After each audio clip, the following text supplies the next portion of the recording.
Some data breach statistics.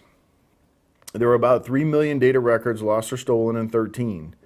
So it's not something new. It's going on all the time. They really started being discovered big time in 2011. So more and more and more we're finding that networks are owned.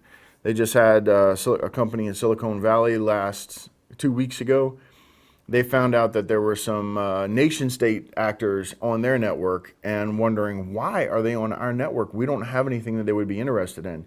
Well, it wasn't what they were interested in. They were selling software to another company, and the nation state was interested in that company. So they attacked this company because they were a low-hanging fruit. They were easy to get in. They didn't have a bunch of network infrastructure and security.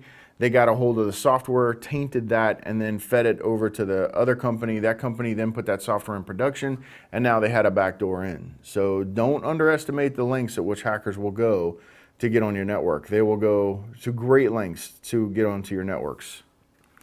So again, there's many reasons people do this kind of stuff. Not again, this is the first time you're probably hearing it, but there's a lot of reasons why people will want to get into your networks. So from theft, political gain, hacktivism, all of this kind of stuff. There are a lot of reasons. So trends in 2014. So we have source code leaks, old school malware techniques, growth of 64-bit malware, which of course it's going to happen. It's just software, right? Everything's trending in that direction. Malware researcher evasion. So the tactics that we use to detect them, they're learning that. So one takeaway from that is this is a tit for tat game. For everything we do, they'll come up with something else. This goes on all the time. I always tell people, when you're breaking into this industry, you're going to have to constantly learn like a surgeon or a doctor, right? One of the reasons I didn't go to medical school when I was in college is because I'm like, man, I don't want to spend the rest of my life learning. Well, boy, did I make a mistake. So I got into engineering. I went into software engineering, and I do nothing but learn every single day. When I get up in the morning, I have to read and read and read. Not only does it change monthly, it changes daily, hourly. So it is constant. Every time I turn to look and read more stuff, I'm like, how did I not know that? How did I not think about that? It's constant. So if you have the choice, if you're on the fence about medical school or not, go to medical school. So it's probably going to be less learning for you. So we have mobile SMS forwarding malware that's been around since 2012. They're becoming ubiquitous, so widely used. Phones are a huge, easy, low-hanging fruit and a huge target today. The mobile space is a huge target. It can actually circumvent all the multi-millions of dollars we put on our network infrastructure. A cell phone can leak all of the data and not be detected at all. Account takeover, attacks on corporate and personal data, exploit kits, social engineering, all kinds of stuff like this. So we have some malware trends that we were just discussing, and we're going to talk about attackers increasingly lure executives and compromise organizations via social networks, right? So everybody wants to be out on LinkedIn, and Branded Me's got this new thing where they're deeply invading all of the people that you know and stealing all of your information from LinkedIn. People are starting to post things on LinkedIn that are personal, so everybody's looking for a new way to switch off of LinkedIn, right? Because it's becoming the Facebook. So that's the problem. But there's a lot of information. People just put too much information out there.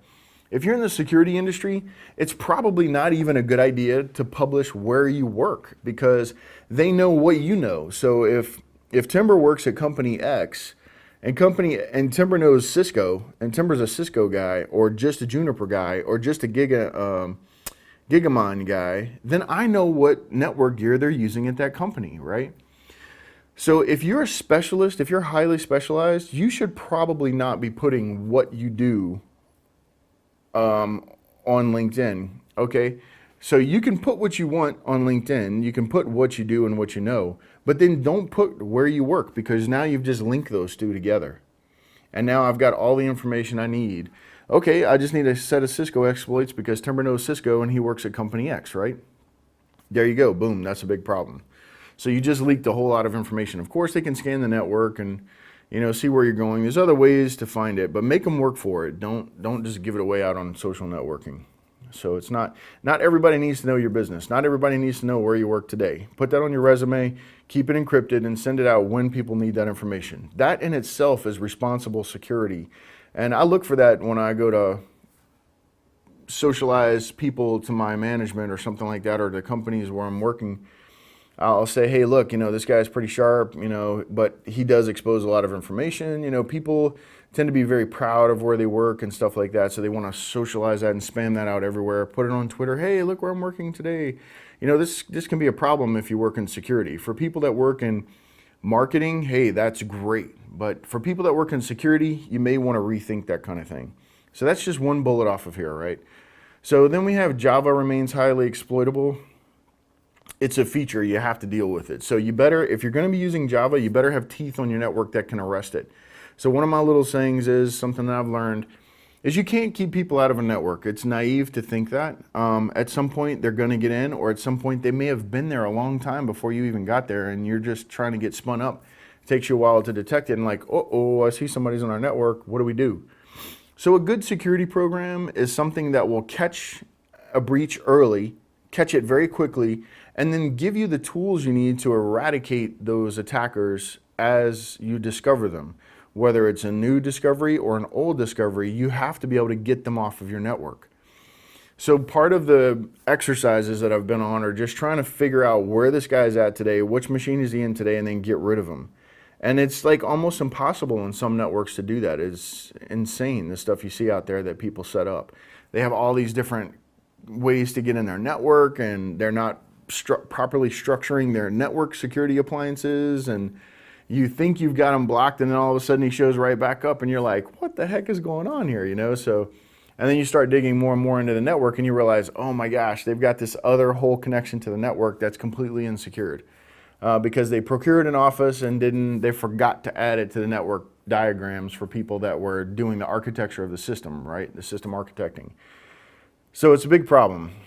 Java, if you're going to have things like this, then part of the expense of bringing this in is you've raised a risk.